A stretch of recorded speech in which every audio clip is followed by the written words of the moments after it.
Andrew Dobbie is the founder of MadeBrave. He has an amazing journey. We'll talk all about that. But for me, you have been such an expert in branding and just even your personal brand and building good companies with good culture. So there's a lot we will be talking about. But just to kick off, obviously I know you for years now. We've been following your journey. We traveled the world together in some cases. We've been to India. We've done a lot of retreats. So it's amazing for me to see your story. Can you start with that? Can you start sharing your story with everyone else to hear? Sure. So hi everyone. Thanks for having me here today. My story started literally 10 years ago this month. So I looked about 20 years younger 10 years ago, and there's maybe a story in that for those of you in business. You probably know how I feel, especially having been in a pandemic for the last couple of years. But my story started. I was a designer and a photographer. So I went to college and university in Glasgow, and got a job working for Paul McStay, the ex-Celtic and Scotland captain at the time.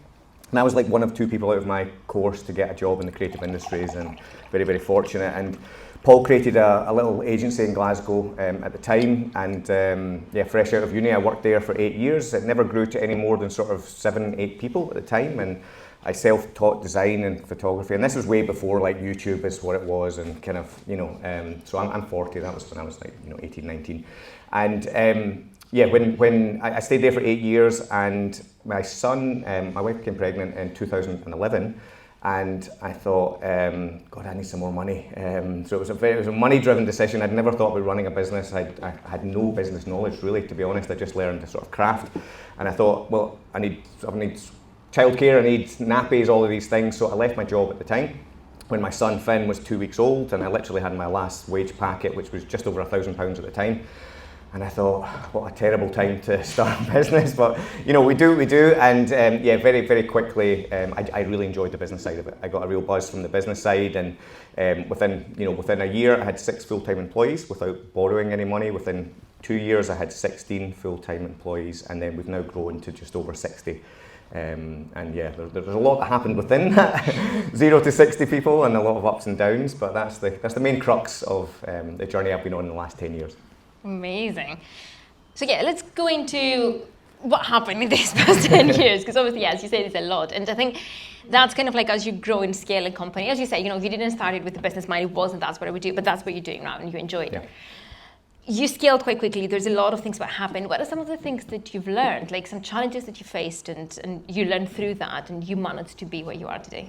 Yeah, well, I think, very early on, I look at a lot of creative companies specifically, and, often they struggle to sort of scale beyond 5, 6, 7, 8 people or slightly more. And, often people ask me, like, what did MadeBrave do differently?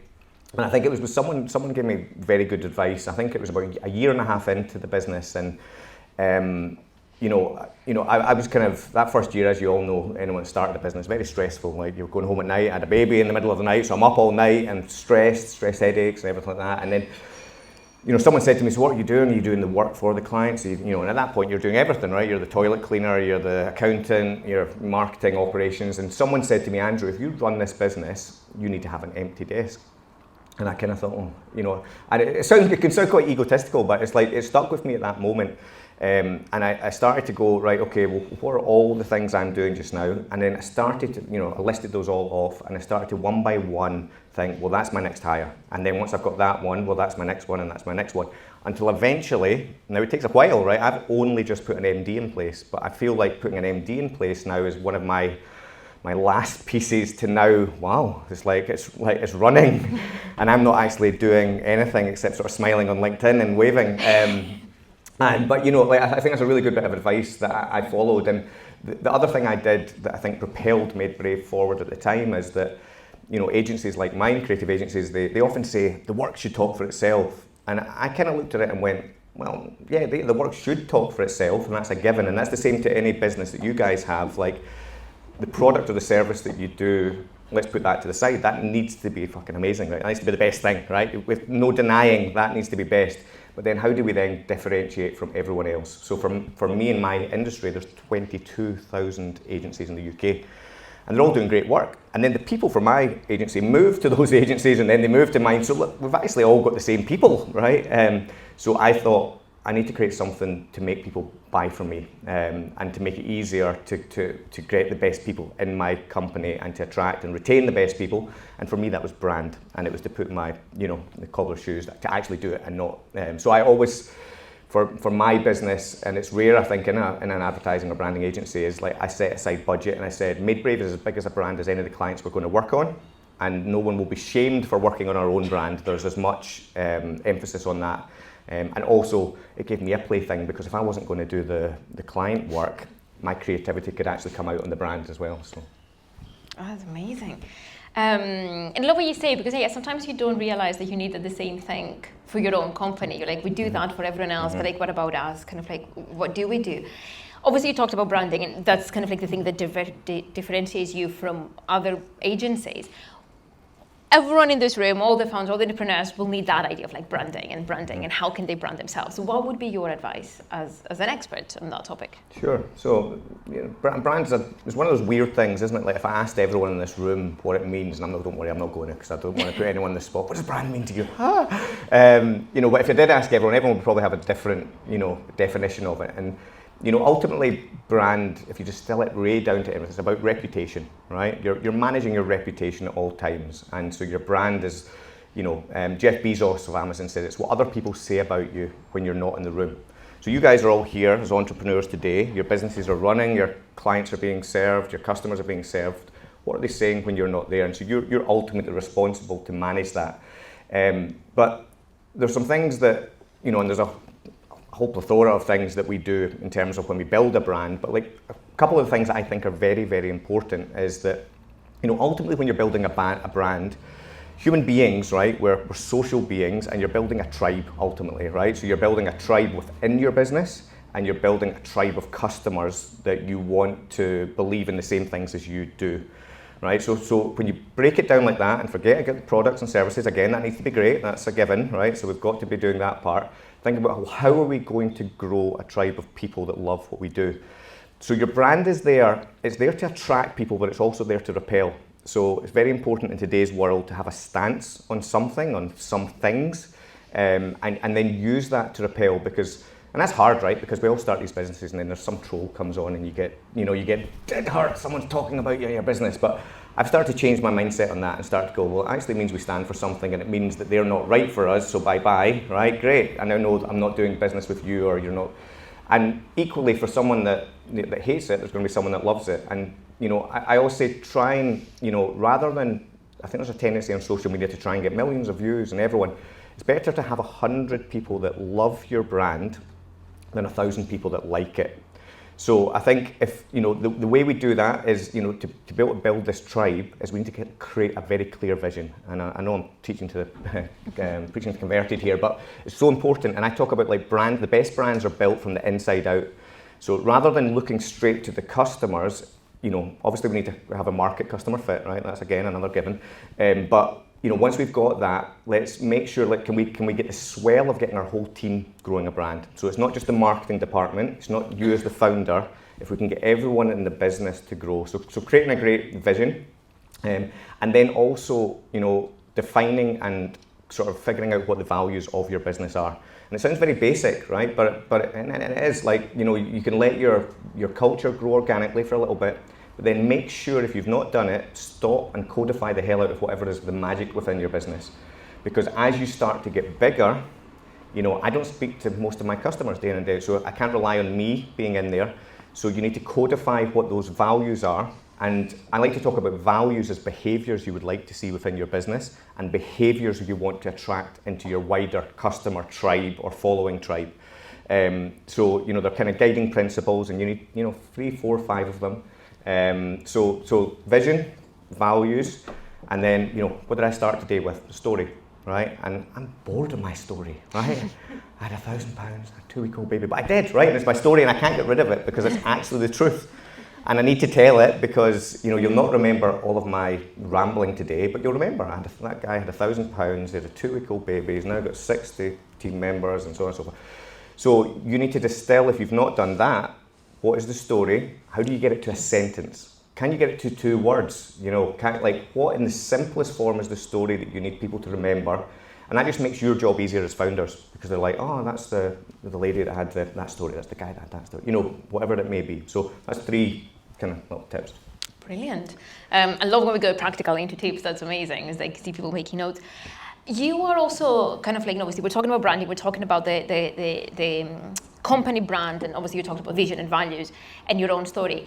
How about personal branding? As a founder, you are out there, you are the one representing your company. I know you're quite big in terms of social media and putting yourself out there. How have you found that journey, and what would be your thoughts to share with everyone? Yeah, so I personally think it's hugely important. I think the value it brings, a lot of people underestimate how much opportunity it can bring to your business. I mean, pre-pandemic, I did lots of it. I now do loads of it, right? Because I realized in the pandemic, we used to come to events like this, right? And you meet people face to face. The pandemic took that all away from us. And so I took my whole team and I said, events are no longer there. We're no longer going to land on business by chance or, bumping into people or anything. The one place everyone is now is, LinkedIn, Facebook, Instagram, and specifically LinkedIn these days. It just gives you so much. I think, but people often struggle. They go, what the hell do I say on LinkedIn? And I didn't know, and it can be quite daunting because not everyone's comfortable speaking. Let it be known, I used to be very uncomfortable speaking. I probably look like I'm comfortable. I'm also nervous here, right? But I used to be very, very nervous, and it gets easier and easier. But if you're not good at speaking, can you write? Can you write well? Because LinkedIn, that works really well, actually. It actually gets often a lot more views and engagement than speaking. Or you're a good photographer, etc., etc. But think of it this way: like if you follow me on LinkedIn, and if you don't, please do. I stay within my lane, right? So imagine yourself as a kind of TV channel, as a media channel. Is that if I'm turning up to Zoe, I need to know kind of what I want to expect to see every day, right? So you turn up to me, and you're going to get branding, creativity, entrepreneurial journey, mental health. And that's pretty much the lanes I hang about in, because it's things I'm passionate about, it's things I know, and the more you hang about in your lane, you get better and better at them. You can then spot reactive content that would tie into those themes. And then, if someone's thinking about an event and they want someone to talk on brand or culture or who do they think of? Me, right? So you need to decide, well, what are your things? There'll be your own business, that'll most likely be one of your themes. But what are the 2 or 3 other things? And it could be a hobby on the side of it, it could be something else, it could be a family story, it could be something else. But remember, the great thing about social is people love to watch a story, and they like to see this. So don't be afraid to show the dark days, and it's often hard, but those are often the ones that get the biggest swell of kind of engagement as well. So I invest heavily in it now, so I've now got a team supporting me because and because a lot of you be thinking that as well, how can I do that LinkedIn thing? I've got boxes to pack and I've got things, so like think cleverly and think, how can I do that? So I work with a team now, and we'll sit down monthly and we'll do like mock podcasts. So they'll ask me tons of questions like this exactly like this, right? But we're just us in a room.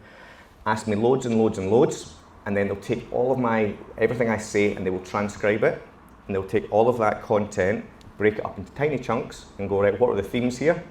And then can we improve on that? And then we'll calendar that out, and then they'll let me see it, and I'll say, oh, I wouldn't say that, and I change it, and I didn't mean it like that, and change and change and change. So I'm not thinking, oh God, I've got a post today, it's International Donut Day, what am I going to put? Right, you need to be more planned than that. And the best people I've seen on LinkedIn are planned. You can't turn up with that many posts that are performing so well without being planned. So try and carve off some time to do that. And there's agencies out there that can support you. There's you can obviously grow that within your team as well. So I love that. I want to write that down. I love it because for me that's one of the things that I struggle quite a lot. It's kind of like, every day you're like, oh, I want to post on LinkedIn, and then something else happens, and the next day, and it becomes this overwhelming feeling of like, what am I want to do now, and what can I think about? But then I end up having really nice conversations. I was like, I wish someone was recording all those things and was able to do, because that would be very interesting. But it's not. Even like when you're doing that, like there's 2 things there. Like sometimes you just don't feel like posting today, and what I've found is if you have a team pushing you, like, and we've got this scheduled for today, oh, right, go. And then it's like 1 million views, and you're like, I wouldn't have posted today, and there it is. And also, like, when you're doing that and you're having those conversations, just open notes. That's what I do on my phone. Open notes and write conversation about this and that, I think that could be a post. So the next time when I sit down to think about content, I open that and I go, I had some thoughts about this, you know, something happened at work today, I thought it could be a post. And so, you know, just don't start from the scratch every single day. That's very good, brilliant. One of the things that MadeBrave is quite known for is its culture. Mm-hmm. And obviously that has been driven from you and kind of like what you want to create. Do you want to talk a bit about the culture and also mention, you know, I was hearing you before talking about the past 2 years and how it has been. It was obviously has been quite the past years, but kind of like in terms of culture and in terms of kind of like people and what that meant for the work environment. Yeah, well, I mean, I think for us all, I'm sure the last 2 years I feel like we should have a moment of silence for the last 2 years of business. You know, I think it's been challenging for every business. A big part of my culture was the vibrancy of MadeBrave and the kind of energy. If you walked into my studio, if you've seen it, you know, it looks like the inside of my head. It looks like a circus. And that was a big part of our identity and kind of the energy of the business. And you know, I had to mourn that when the pandemic came because I thought, shit, we're all going home, and you know, now we're fully remote, but we've actually opened 2 studios, so we've got 3 physical spaces, but we're still fully remote, and you can do as you please as such. But I think, you know, I mourned it for a little bit, but then what I've come to over the last few months is a realization that it's actually a really great opportunity because the world has changed a lot, and we've had a lot of realization over the last few years, and I think culture now, the mature me, right, the young me 10 years ago sitting here would have said it's the beanbags and the table tennis and burritos and, you know, whatever else that were kind of the sort of visual facade of a business. The mature me now, after 10 years of growing a business, I know it's very much about looking after, nurturing, growing your team, making them feel safe, making them feel that they have autonomy and ideas, and making sure they have direction, and making sure that the whole thing is working together in harmony. Now, it's never easy, as we all know, because there's a bazillion variables in amongst all that, and there's every person's hope, needs and desires. But, you know, over the last few months, our leadership team, we've been looking and going, well, if we start to look at through the lens of 3 things of, you know, creating the most inclusive and diverse business, I believe is the best, sets you up for the best creative work, right? People with different viewpoints, with different backgrounds from different places. Mental health, right, as another lens to look through in terms of we don't want people burning out, we don't want people working all through the night, and we've all had mental health challenges in some form or another through the pandemic and how it's affected us. The world, sustainability, we've had COP here, we've had the focus of, you know, we need a world if we're going to have businesses, if we're going to survive. And so if you start to look through, well, how can I repurpose or how can we recreate our culture based on those 3 pillars? So every decision making you do, because it feels, you know, you could feel quite selfishly, right? Everyone back to the office, because selfishly I like the energy and I like the buzz and I like to see everyone. But then if you look through the sustainable angle of that, well, you've suddenly got 60 cars on the road every day, so that's not the right idea. If I said, right, I'm going to close the office, you're all staying at home, what have I just done? I've just spoiled mental health, because, you know, you're isolating 60 people, and we are social creatures. We need to come together to learn, etc., etc. And so, actually, we need some time in the office. And then, so, you know, so if you think about it that way, it gives you some decision making, and I think it's trying to find the balance of all these things. So I was just mentioning earlier on what we're now trying to do. I've not done it yet, I've not figured it out, but we're trying to map out kind of like a culture calendar. So what I mean by that is that, yeah, we've said, look, you've got the flexibility to work where you want, we've got the offices if you want to work here, but we want to create some sort of rhythm where we make sure we get together as human beings to collaborate and to kind of communicate together. And so, you know, for example, every quarter we'll have a Teams week, so we'll all be in and we'll be together. And at the end of that week, there'll be events, there'll be things, there'll be learning, there'll be, you know, education. Monthly, we would like creative, you know, the content team to be mixing with the strategy team, but maybe the next month we want strategy to be mixing with operations. And so we're trying to create a calendar where you have to be in at different moments, but you create that cross-pollination.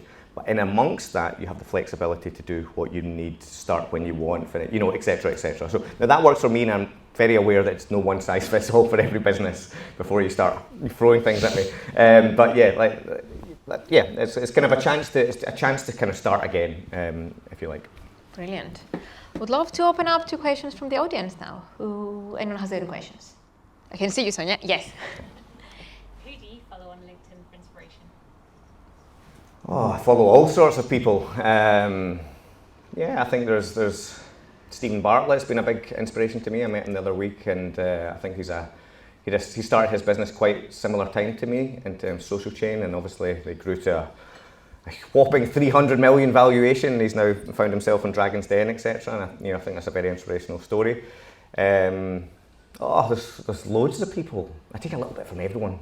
That's actually why I started my podcast. So I've got a podcast, a little plug there. It's called Just a Chat With, and it's like good top tips though for you, right? So my podcast is the world's best in class branding and creativity experts.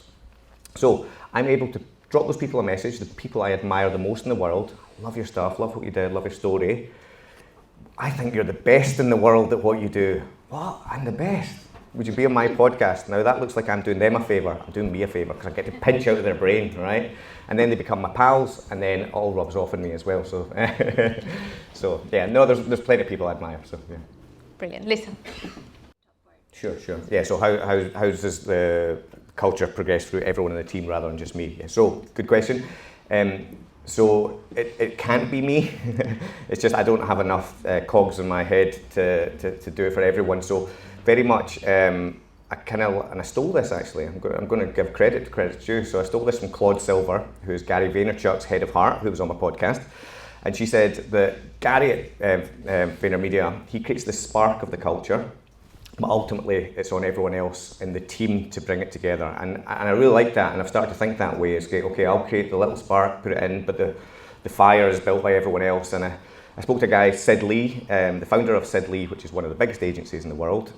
Philippe Mounier, not so easy to say. I've practiced that. And he talked a lot about, actually, because he's got agencies in New York, London, Paris, and we were talking about culture. And he says, well, what I do is I created a spark for our first one, and then there's a Sid Lee spark in each one, but each one takes on their own identity. And I can relate to that now because we've got an office in London, we've got an office in Edinburgh, we've got an office in Glasgow, and the culture is quite different in each of them, but there's a little bit of MadeBrave in amongst it. And I think it's allowing, kind of part of one of our values is ask for forgiveness, not permission. So it's setting these rules, or not rules, or guides that allow people to take ownership themselves. So if you know you're not going to get deep trouble, just ask for forgiveness. You can go and try things, and if you get them wrong, it's okay. So hopefully there's an answer somewhere in there. Brilliant. Diane. Sure. Okay. Well, I mean, with marketeers, there's kind of three types of marketeers probably. There's probably more. That's coming numbers in my head, but I'm thinking there's like quite strategic marketeers that are very strategy driven.